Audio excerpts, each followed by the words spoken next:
대학생들 사이에 유행하는 신조어 가운데요, 이 핵인싸라는 말이 있는데, 이 핵인싸 이게 무슨 뜻인지 혹시 여러분 아시겠습니까? 요즘 아이들 쓰는 말을 이렇게 들어보면 정말 무슨 말인지 잘 모르겠는 단어들이 굉장히 많아요. 이게 신조어, 새롭게 자기들끼리 만들어낸 이런 단어들이라는 거죠. 이 핵인싸가 무슨 뜻이냐면 커다랗다는 그런 뜻의 핵하고 인싸라는 말. 제가 눈이 좀 안 좋은 인사이더의 준말이라고 되어 있는데, 저 인사이더의 이게 합쳐진 말이래요. 그래서 사람들 사이에서 굉장히 이렇게 좀 활발하게 활동적으로 잘 어울리는, 또 주도적으로 이끌어가는 지도자적인 역할을 하는 사람, 이런 사람을 핵인싸 이렇게 부른대요. 이게 사실 인싸하고 그 반대가 되는 아싸라는 말에 거기서 이렇게 아주 더 인싸인 사람, 이런 사람을 핵인싸 이렇게 부른다는 거죠. 인싸가 뭐냐? 인싸가 뭐겠습니까? 영어로 그냥 인사이더의 앞에 두 글자를 딴 거예요. 인싸. 그리고 반대말인 아싸.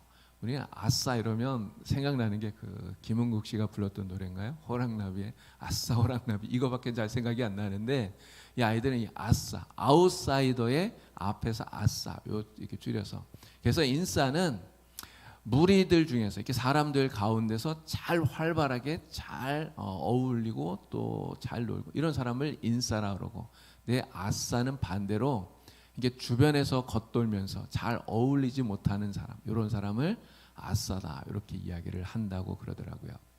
근데 제가 이 인싸, 아싸 이거를 들으면서 이 오네시모가 생각이 났어요. 여러분, 오네시모는 인싸일까요, 아싸일까요?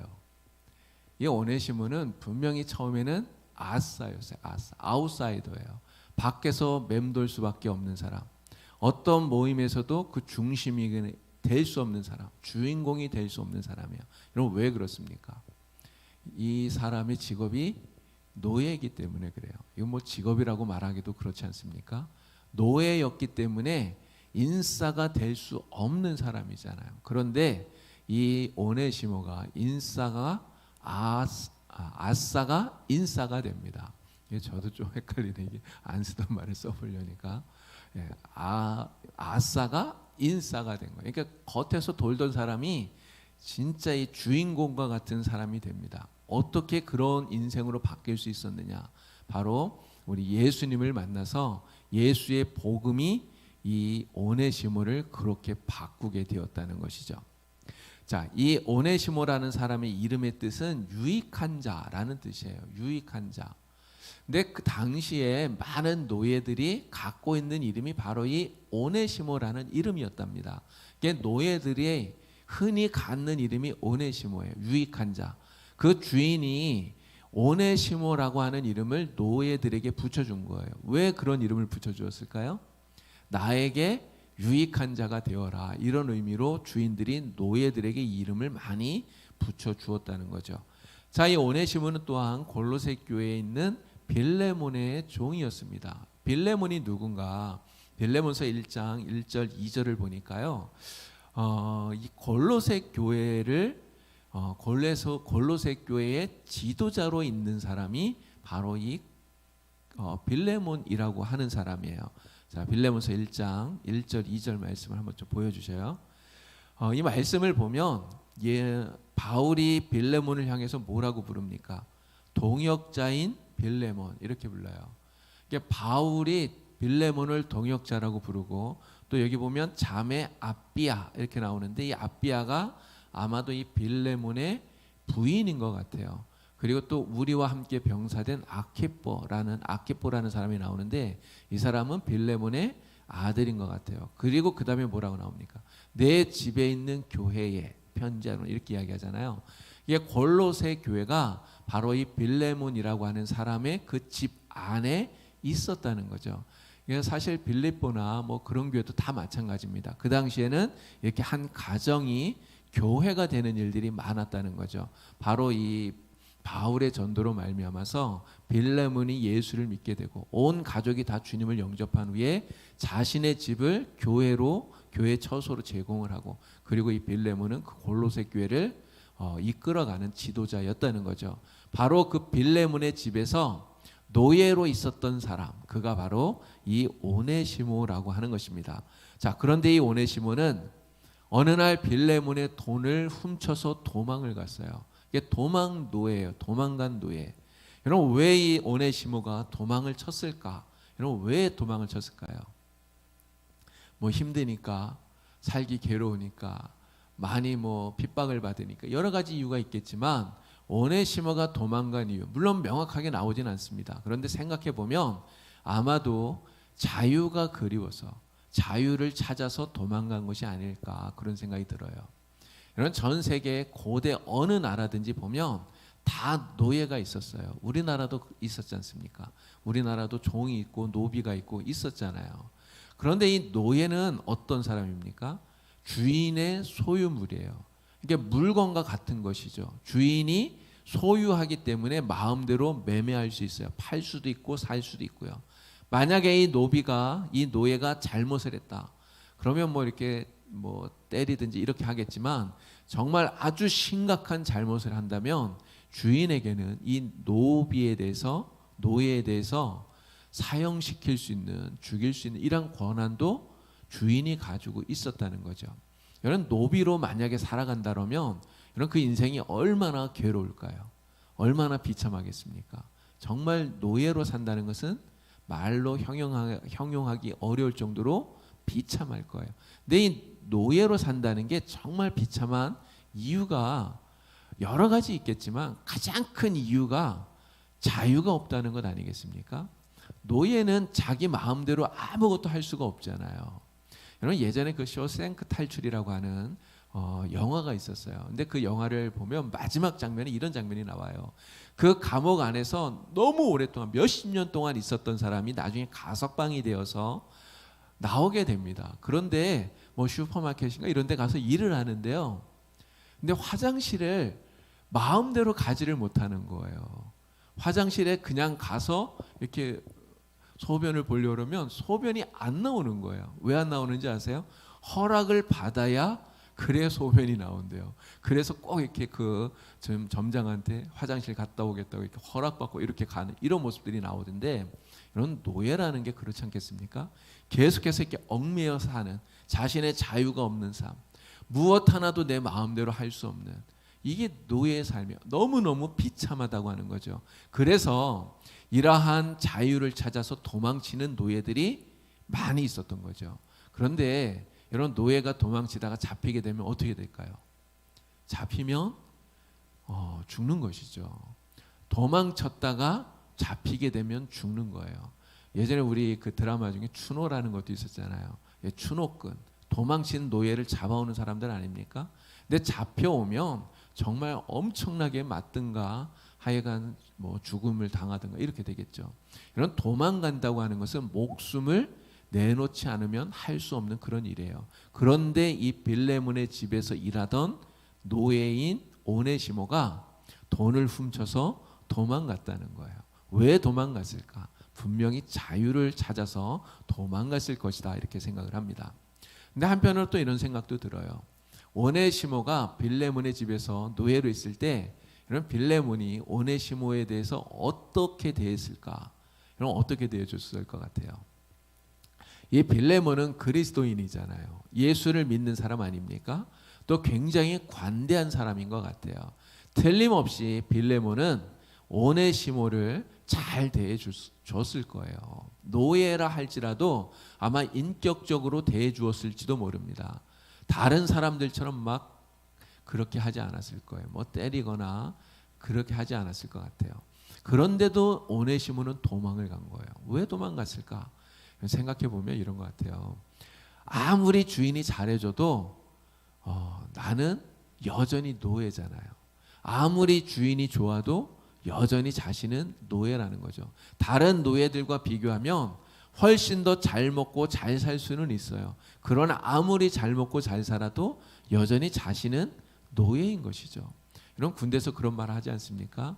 아무리 좋은 고참이라도 고참은 없는 것보다 못하대요. 이런 주인은 아무리 좋아도 내가 노예로 사는 것은 그것은 자유인으로 사는 것보다 못하다는 거죠. 결국 이 오네시모는 이 빌레몬의 집에서 뭐 편하게 있었을지는 모르지만 자유가 없는 노예다 보니까 자유를 찾아서 결국은 도망간 것이다, 이렇게 생각을 할 수 있습니다. 자, 이렇게 도망을 치려고 하다 보니까 돈이 필요했겠죠. 가서 뭐 이렇게 살아야 되니까. 그래서 빌레몬의 돈을 훔쳐서 이렇게 도망을 치게 된 거예요. 자, 오네시모는 도망을 쳐서 로마로 가게 됩니다. 이 로마로 가서 로마에서 누구를 만났느냐? 바로 사도 바울을 만나요. 바울을 만나서 회심을 하게 되는데, 그 당시에 바울은 로마에 있는 감옥에 갇혀 있게 됩니다. 우리 사도행전 28장에 보면 바울이 로마의 감옥에 갇혀 있는 장면으로 이 사도행전이 끝나는데요. 그래서 사도행전 28장에 나오는 이 말씀을 보면 이태를, 이게 2년입니다. 2년 동안 자기 셋집에 머물렀다 이야기해요. 근데 우리가 흔히 생각하는 그런 어떤 감옥에 갇혀 있었던 것이 아니라 이 집에 가택 연금되어 있는 그런 상태로 2년을 있었던 것 같아요.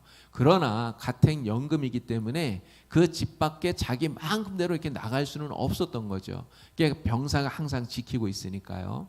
그런데 그 집에 있으면서 자신은 나가지 못하지만 사람들이 바울을 찾아서 오는 사람들, 이러한 사람들은 자유롭게 만날 수 있었다는 거예요.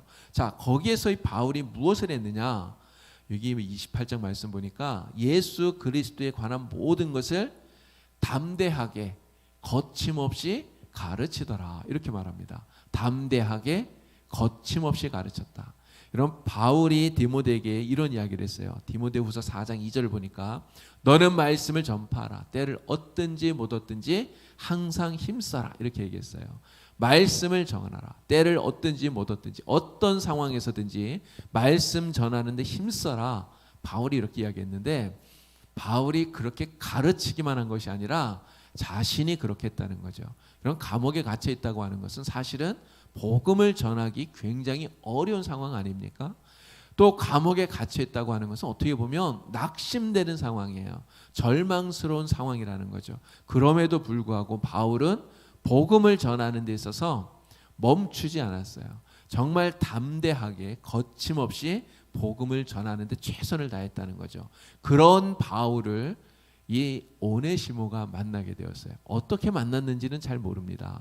만나는 그 상황이나 정황에 대해서 이야기를 하지 않기 때문에 어떻게 어떤 상황 속에서 만났는지는 잘 모르지만, 그러나 오네시모가 바울을 만나서 복음을 들었고요. 그리고 복음을 듣고 회심하고 그리고 예수를 믿는 예수의 제자가 되었다라고 하는 것이죠. 빌레몬의 집에서 도망을 쳐 나온 이 노예인 오네시모가 바울을 만나서 예수를 믿게 되었다. 여러분, 이것이 우연히 일어난 일일까요? 이건 절대로 우연이라고 말할 수 없는 것이죠. 바로 하나님의 섭리 가운데서 이러한 일들이 벌어지고 있다는 것이죠. 하나님의 인도하신 가운데 이러한 일이 생겨난 것이다. 우리는 이렇게 말할 수 있는 것입니다. 자, 바울은 이 오네시모를 어떻게 생각을 했을까? 복음을 받아들이고 그리스도인이 된 이 오네시모에 대해서 바울은 어떻게 생각을 했는가? 우리 두 가지를 생각해 볼 수 있습니다. 한 가지는 갇힌 중에서 낳은 아들이다. 이게 아들처럼 여겼다라고 하는 것이죠. 빌레몬서 1장 10절 말씀 보니까 갇힌 중에서 낳은 아들 오네시모, 이렇게 이야기를 해요. 이런 갇힌 중에서, 지금 로마의 감옥에 투옥되어 있는 그 속에서 오네시모를 만나 복음을 전해서 예수를 믿게 했다 그랬잖아요. 바로 내가 갇혀 있는 그 상황 속에 낳은 아들이다, 이렇게 얘기를 합니다. 바울이 아들이라고 부르는 사람이 또 있어요. 누굽니까? 디모데, 그리고 디도, 이런 사람들을 아들이라고 불렀어요. 그런데 이 디모데와 디도와 같이 오네시모를 지금 아들이라고 불러요. 이런 아들이라고 하는 이 말 속에서 바울이 오네시모를 얼마나 끔찍히 여기고 있는가, 바울이 오네시모를 얼마나 사랑하고 있는가 우리가 충분히 알 수 있는 거죠. 자, 이렇게 갇힌 중에서 낳은 아들이라고 여기고 있었고요. 또 하나는 신실하고 사랑받는 형제다 이렇게 여기고 있었다는 거죠. 골로새서 4장 9절을 보니까 이렇게 말합니다. 신실하고 사랑을 받는 형제 오네시모. 신실하다는 게 무슨 뜻입니까? 믿을만하다는 뜻이잖아요. 바울이 오네시모에 대해서 다른 사람들에게 야, 이 사람은 신실해 이렇게 평가하는 거예요. 이 사람은 진짜 믿을만하다 이렇게 평가를 한다는 거죠. 그리고 또 뭐라고 그런다고요? 사랑을 받는 형제. 여러분 이렇게 이야기할 때 바울이 이 오네시모가 노예라는 것을 몰랐던 때가 아니에요. 오네시모가 노예라는 것을 알고 있었던 때에 이 이야기를 하는 거예요. 오네시모가 노예라는 것을 알면서도 바울은 오네시모를 노예처럼 대하는 것이 아니라 사랑받는 형제로 대하고 있다는 것이죠. 바로 그리스도 안에서 한 동역자로, 한 인격체로 사랑받는 그런 사람으로 여기고 그를 아끼고 사랑하고 있었다라고 하는 거예요. 오늘 우리가 서로에 대해서 우리 그리스도인들이 서로에 대해서 가져야 할 마음이 바로 이러한 마음이 아닐까 싶어요. 바울이 오네시모를 대하듯 오늘 우리가 서로를 대해야 된다는 것이죠. 정말 서로를 귀하게 여기고 서로를 아껴주고 그리고 서로를 사랑하고 바로 이러한 마음으로 우리가 서로를 대할 때 우리 안에 정말 이 사랑의 공동체가 아름답게 만들어지리라 그렇게 믿습니다. 우리가 왜 그렇게 서로를 이런 모습으로 대해야 될까요? 바로 우리는 모두가 다 믿음 안에서 한 형제고 한 자매이기 때문에 그렇습니다. 우리가 하나님을 뭐라고 부릅니까? 뭐라고 불러요? 아버지라고 부르잖아요. 하나님을 아버지라고 부르는 한 형제들이기 때문에 오늘 우리는 서로를 이렇게 사랑해야 된다는 거죠. 우리 봉산교회 모든 성도님들은 정말 바울이 오네시모를 대하듯이 서로에 대해서 이렇게 사랑하는 마음으로 또 아끼는 마음으로 이렇게 대해주는 그래서 아름다운 사랑의 공동체를 만들어갈 수 있게 되기를 간절히 바랍니다. 자, 오네시모를 통해서 우리가 배우는 교훈이 몇 가지가 있습니다. 두 가지를 말씀을 드릴 건데요. 자, 첫 번째는 이거예요. 복음은 힘이 있다는 거죠. 여러분 한번 따라해 보시겠습니까? 복음은 무익한 사람도 유익한 사람으로 바꿔 놓는다. 무익한 사람을 유익한 사람으로 바꾸는 힘. 여러분 그 힘이 무엇에 있다고요? 바로 복음에 있는 거예요. 복음 안에. 자, 바울이 오네시모에게 뭐라고 이야기하냐면 그가 전에는 무익한 자였다고 이야기를 해요. 빌레몬서 1장 11절에서 그 이야기를 합니다. 그가 전에는 내게 무익하였으나 전에는 무익하고 쓸모없는 사람이었다는 거죠. 그러나 이제는 나와 너에게 유익한 사람이 되었다 이야기를 해요. 여러분이 오네시모가 예수님을 만나기 전엔 정말 오로지 자신의 유익함만 생각하는 그러한 쓸모없는 무익한 사람이었다는 것을 우리가 알 수가 있어요. 내가 섬기는 주인을 내가 어떻게 하면 유익하게 할까? 여러분 오네시모는 사실 그런 생각은 하지 않았던 것 같아요. 여러분 오네시모의 생각 속에 늘 있었던 것, 늘 오매불망 바라고 있던 것, 그게 뭘까요? 어떻게 하면 내가 도망쳐서 내가 노예의 신분에서 벗어날까? 이게 오네시모의 가장 큰 바람이고 늘 생각하는 어떻게 하면 내가 도망칠 수 있을까? 이런 생각이었을 거예요. 여러분 그런 생각을 가지고 있었기 때문에 오네시모는요 무슨 일을 해도 사실 성심성의껏 열심히 막 이렇게 하지는 않았을 것 같아요. 그냥 주인이 보니까 그 앞에서 눈가림만 하고 그냥 대충 이렇게 하는 척만 하는 이러한 사람이었을 거라는 거죠. 그러다가 결국 어떻게 됐습니까? 주인의 돈을 훔쳐서 도망치는 사람이 된 거예요. 이 오네시모는 빌레몬에게 있어서 유익한 사람이 아니라 무익한 사람, 심지어는 돈을 훔쳐서 도망갔기 때문에 해를 끼치는 사람이었다 이렇게 말할 수 있는 거죠. 자, 그런 이 오네시모가 이제 예수를 믿은 다음에 어떻게 됩니까? 그 이름의 뜻이 유익한 자라 그랬는데요. 유익한 사람, 유익을 주는 사람이 되었다는 거예요. 자, 바울이 오네시모를 뭐라고 부르냐면 그는 나의 신복이라 이렇게 불러요. 그는 나의 신복이라. 바울의 사역에 있어서 오네시모가 정말 중요한 역할을 하고 있다 이렇게 말하는 거예요. 지금 바울은 감옥에 갇혀 있기 때문에 자유롭지를 못하잖아요. 밖에 나가서 누구를 뭐 만나거나 이렇게 할 수가 없습니다. 그런 바울을 위해서 바울을 대신해서 이 복음을 전하는 데 있어서 아주 중요한 역할, 중요한 도움을 이 오네시모가 주고 있었다는 것이죠. 그래서 오네시모가 나에게 아주 유익한 사람이다. 바울은 그렇게 얘기를 해요. 근데 바울은 나에게만 유익하다 이렇게 말하지 않습니다. 빌레몬에게 편지를 쓰면서 너에게도 오네시모가 유익한 사람이 되었다 이렇게 얘기를 해요. 이런 오네시모가 빌레몬에게 무슨 유익함을 줄 수 있었을까요?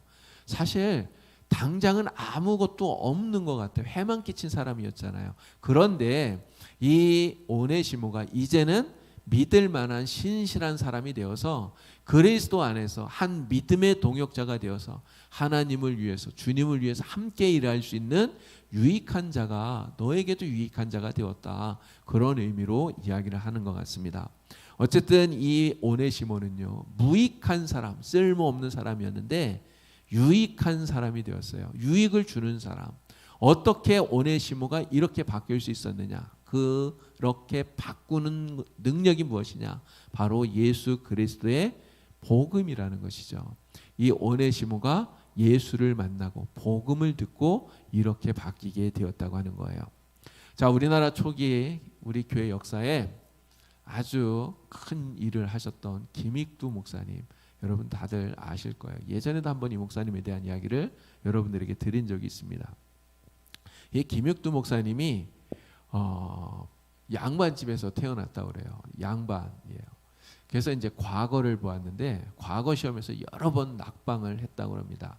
근데 과거 시험에서 여러 번 낙방하고 나니까 모든 거 그냥 다 포기하고, 그리고 집안이 하여간 아는 누군가한테 사기를 당해서 완전히 풍지박산이 나버린 거예요. 그러고 난 이후에 이 김익두 목사는 그 동네 깡패가 됩니다. 이 힘이 아주 천하장사였었나 봐요. 주막집에서 그 주막집 이렇게 기둥을 흔들고 그거를 이렇게 막 넘어뜨려 갖고 그 주막집을 이렇게 무너뜨리고 막 이렇게 했다고 그래요. 또 행패를 부리고, 그리고 또 뭐 기물도 파괴하고. 이 김익두 목사님이 예수 믿기 전에 그 모습은 다른 사람들에게 피해만 주는, 정말 어떻게 보면 무익한 사람이었다는 것이죠. 이런 이 김익두 목사, 이런 김익두 목사를 보고 사람들이 이런 무슨 말을 했을까요? 아마 이렇게 말했을 것 같아요. 아우, 귀신은 뭐 하나 저런 거 안 잡아가고, 맨 이런 이야기만 하지 않았겠습니까? 근데 그렇게 무익한 김익두 목사님이 스왈른이라고 하는 선교사님을 만나서 예수를 알게 되고 복음을 듣게 되는 것이죠. 근데 이 김익두가요, 예수를 만난 다음에 완전히 바뀌었어요. 여러분 지난주에도 회개에 대한 이야기 했잖아요. 회개 180도 돌아서는 거라고 그랬잖아요. 세상을 향해서 가던 곳에서 180도 돌아서서 하나님을 향해서, 주님을 향해서 가는 거라고 말씀드리지 않았습니까? 김익두가 그렇게 바뀐 거예요. 완전히 천하의 깡패였던 김익두가 완전히 순한 양이 된 거예요. 여러분, 이 김익두 목사님이 예수 믿고 새 사람이 된 다음에 가장 먼저 한 일이 무엇인지 압니까? 부고장을 돌린 거래요. 그 부고장에 김익두가 죽었다. 이게 자기 죽었다고 부고장을 돌린 거예요. 여러분, 누가 죽은 거겠습니까? 옛날에 그 깡패였던 김익두, 예수를 몰랐던 김익두는 죽었다. 이렇게 보낸 거예요. 근데 사람들이 그 부고장을 보고 진짜 김익두가 죽었는 줄 알고 너무너무 좋아했대요. 여러분, 정말 이 김익두 목사님이 얼마나 악했었던가를 우리가 잘 알 수 있는 거죠. 근데 이 김익두 목사가, 죽었다는 이 김익두 목사가 어느 날 장터에 나타났습니다. 근데 그냥 나타난 게 아니라 성경책을 딱 들고 이러고 나타난 거예요. 사람들이 엄청 놀랬겠죠. 근데 막 사람들이 이야기한, 저 사람이 완전히 바뀌었다더라. 막 그러니까 어떤 한 사람이 진짜 바뀌었는지, 진짜 변화됐는지 시험해 보려고 물을 한 바가지 떠다가 김익두 목사님 확 부었대요. 이게 물벼락을 맞은 거죠. 물벼락을 맞았는데 이 김익두 목사님이요, 물을 툭툭 털면서 물을 뿌린 사람한테 그렇게 얘기했대요. 야, 옛날에 김익두가 죽은 거 감사하시오. 이렇게 이야기를 했대요. 옛날 같았으면 당신은 뼈도 못 추렸을 거예요. 이런 이야기 아닙니까? 이 김익두 목사가 나중에 평양신학교를 가서 목사가 돼요. 목사가 된 이후에 전국을 돌아다니면서 부흥회를 776번을 인도했다고 합니다. 그리고 150개의 교회를 세웠고요. 이 김익두 목사님이 하는 그 설교를 듣고 감동을 받아서 목사가 된 사람이 200명이나 된다고 그래요. 나중에 이 김익두 목사님은 그 6.25 때 북한군이 쏜 총에 맞아서 교회를 지키다가 교회 강단에서 순교를 하게 되셨죠.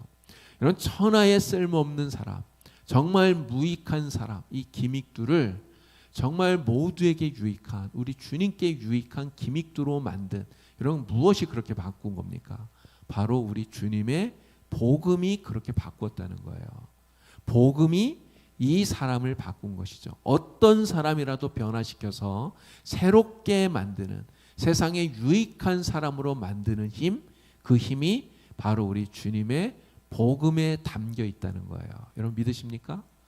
복음이 힘을 갖고 있어요. 여러분 그렇기 때문에 우리는 사람들에게 복음을 전할 때, 누군가에게 전도할 때 여러분 절대로 사람을 가리면 안 돼요. 어떤 사람들은 그런 생각하더라고요. 야, 저런 사람은 예수를 전해도 소용없어. 저거 전해봐야 믿지도 않을 거야. 이렇게 생각하는 사람도 있는 것 같아요. 저런 사람은 예수를 믿어도 소용없어. 이렇게 생각하는 사람이 있다는 거죠. 여러분 우리가 그렇게 생각하고 누군가에는 복음을 전해주지 않아도 여러분 그래도 될까요? 그러면 안 된다는 거죠. 누군가를 이렇게 가려가면서 복음을 전하는 것은, 그것은 정말 우리가 하지 말아야 될 일이라고 하는 겁니다. 복음은 어떤 사람이라도 변화시킬 수 있는 능력이 있어요. 그 복음을 들으면 어떤 사람도 새롭게 바뀔 수 있는 것이죠. 그래서 무익한 자가 유익한 자로 될 수 있는 것입니다. 오늘 우리는 이 복음의 능력을 믿어야 돼요. 여러분 복음은 정말 사람을 바꿔요. 그렇지 않습니까? 멀리 보지 마시고 여러분 자신을 보면 알지 않습니까? 나 같은 사람도 하나님이 복음을 통해서 바꾸셨는데, 변화시켰는데, 이런 세상에 바꾸지 못할 사람이 세상에 어디 있겠습니까? 오늘 우리는 이 복음이 능력 있다는 것을 다시 한 번 더 확신하면서 정말 누구에게라도 담대하게 거침없이 바울처럼 복음을 전할 수 있는 그러한 사람들이 다 될 수 있기를 바랍니다. 자, 오네시모를 통해서 우리가 배우는 또 하나의 교훈은 이거예요. 선한 결과를 위해서 선한 방법을 취해야 된다는 거죠. 여러분 한 번 더 따라해 보시기 바랍니다. 선한 결과를 위해서는 선한 방법을 취해야 한다. 선한 결과를 위해서 선한 방법을 취해야 된다는 거. 여러분 이거 우리가 정말 기억해야 될 그러한 중요한 교훈입니다. 여러분 오네시모가 회심했을 때, 새 사람이 되었을 때 바울이 얼마나 기뻤겠어요. 자신을 도와서 자신의 사역, 이 복음 전하는 사역을 도울 수 있는 오네시모가 생겼다는 것에 대해서 너무너무 기뻤을 거예요.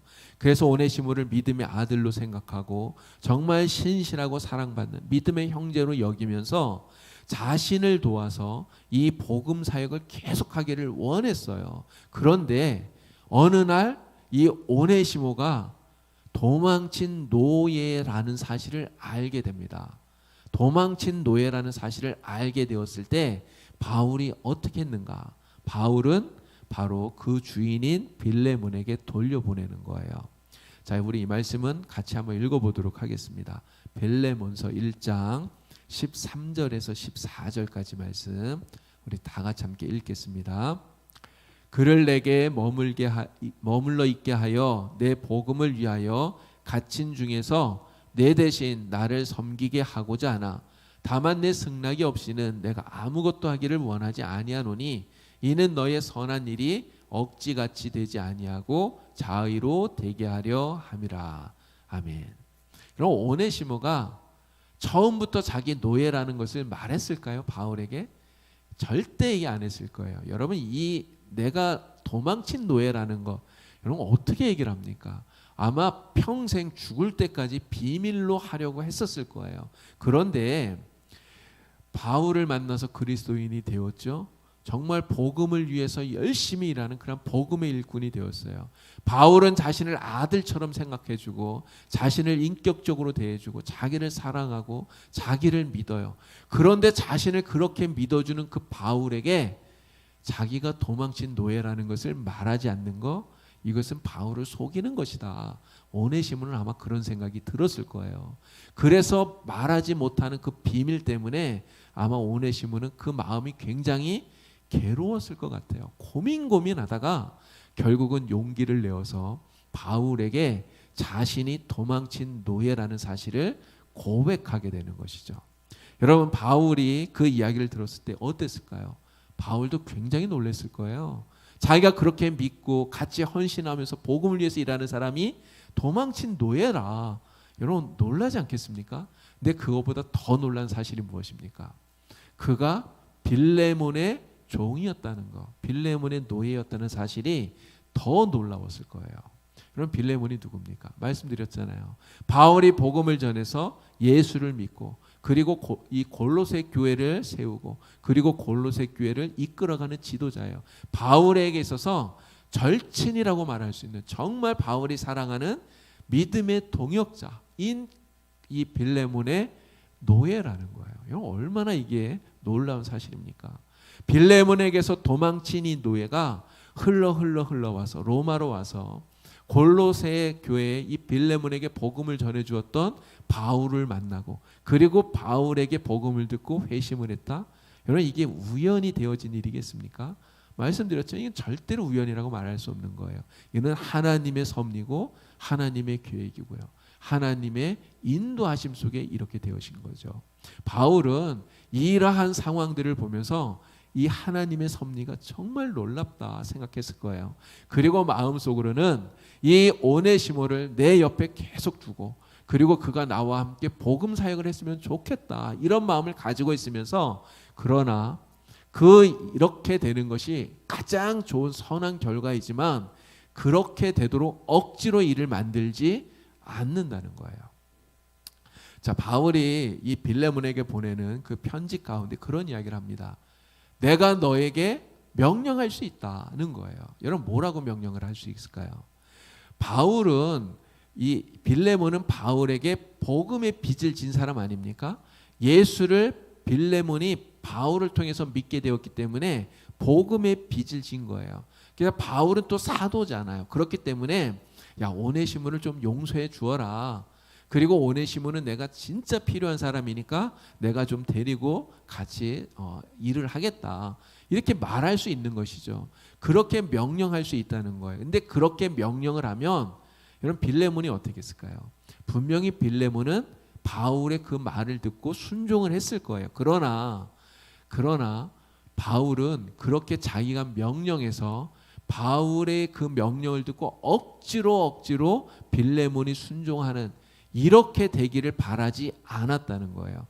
이게 아무리 선한 일이라 할지라도 내가 억지로 하는 것이 아니라 빌레몬이 스스로 자발적으로 자의로 그 일이 되도록 이렇게 만들게 하려고 했다라고 하는 것이죠. 그래서 바울은 이 오네시모를 빌레몬에게 돌려보내게 되는 것입니다.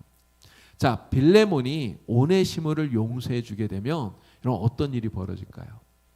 빌레몬이 오네시모를 용서해 주게 되면요, 빌레몬에게는 정말 원수도 사랑하라, 주님 이렇게 말씀하셨는데, 진짜 그런 이게 사랑을 실천하는 이러한 경험을 하게 만들어주는 거가 되는 거예요.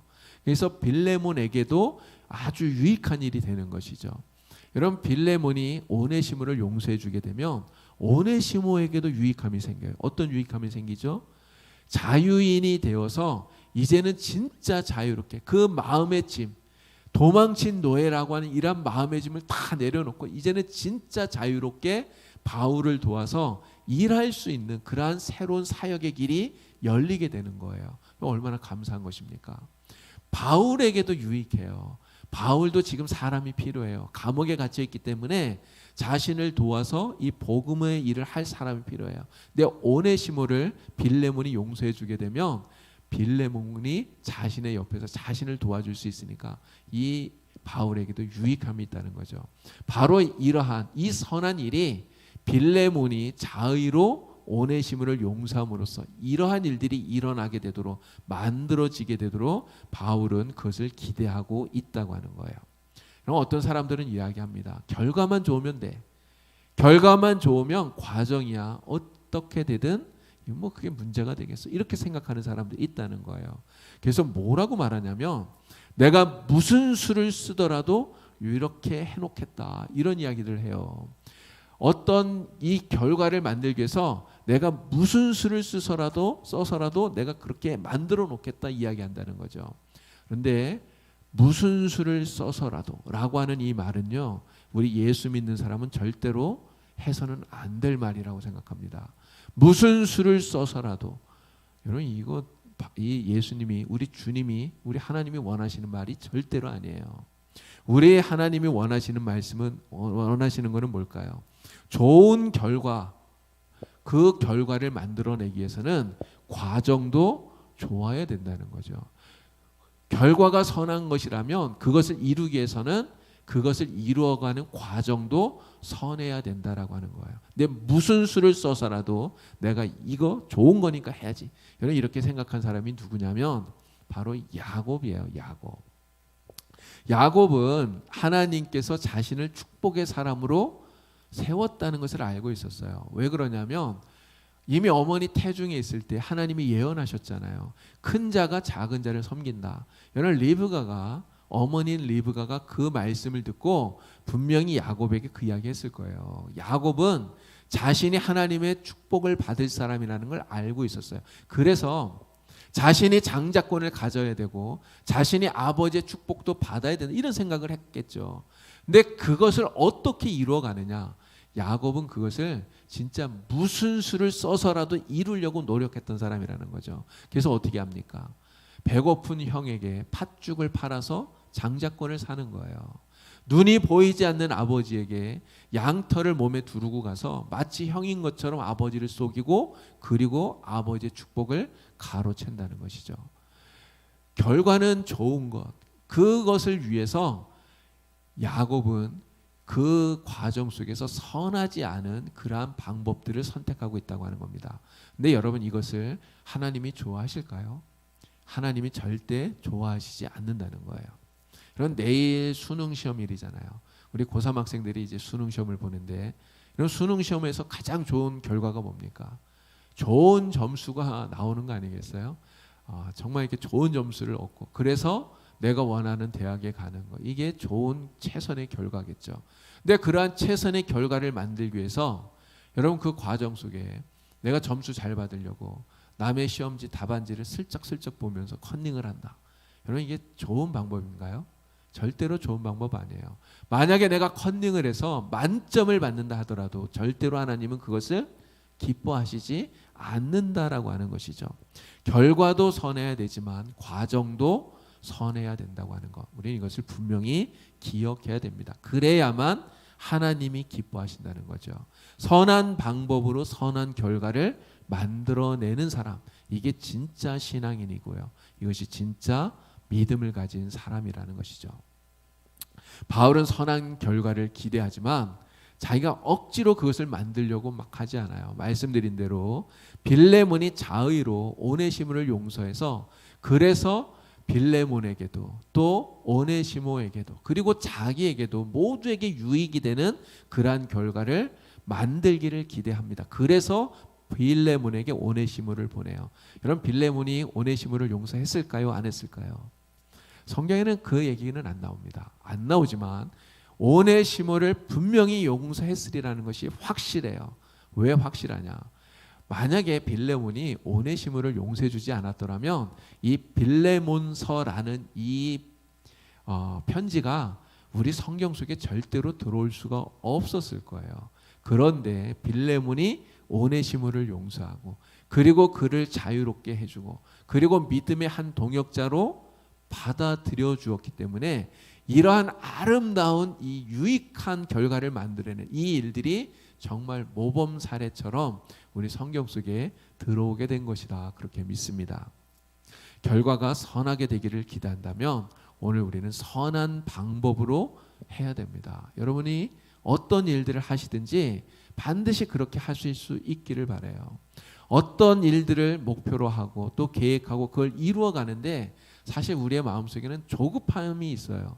빨리 이거를 이루고 싶고 빨리 뭔가가 되고 싶고 막 이런 마음들이 들어요.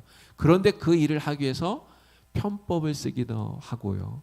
또 해서는 안 될 그런 어떤 불법을 뭐 조금 하기도 하고 그렇습니다. 그러나 좀 늦게 가더라도 좀 더디게 되더라도 아니면 좀 진짜 늦게 되더라도 우리는 하나님의 방법으로 정말 선한 방법으로 그것을 해야 된다는 것이죠. 그렇게 할 때 하나님께서는 모두에게 유익되게 하셔요. 하나님께도 유익되게 우리에게도 유익되게 그리고 모두에게 기쁨이 되도록 그렇게 만들어 주시는 줄로 믿습니다. 오네시모의 이름이 유익한 자라고 말씀을 드렸잖아요. 유익한 자.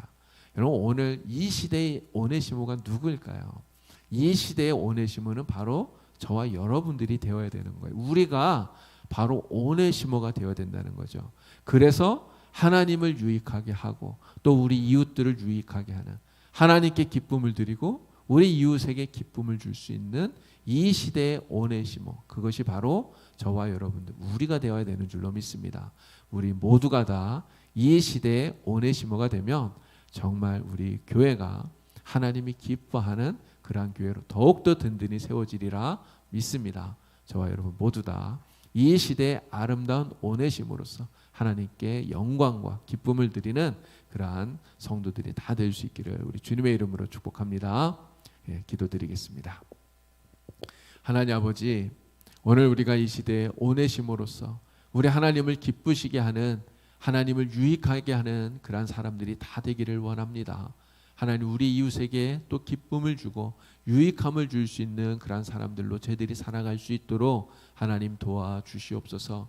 우리는 연약하지만 그러나 예수 그리스도 안에서 하나님 안에서 주님이 주시는 능력으로 주님이 주시는 힘으로 살아갈 때 참으로 오네시모와 같은 사람 정말 유익한 사람이 다 될 수 있는 줄로 주여 믿습니다. 성령께서 우리를 붙들어 주시고 우리를 힘있게 하셔서 하나님 능력 있게 하나님 기쁘시게 하는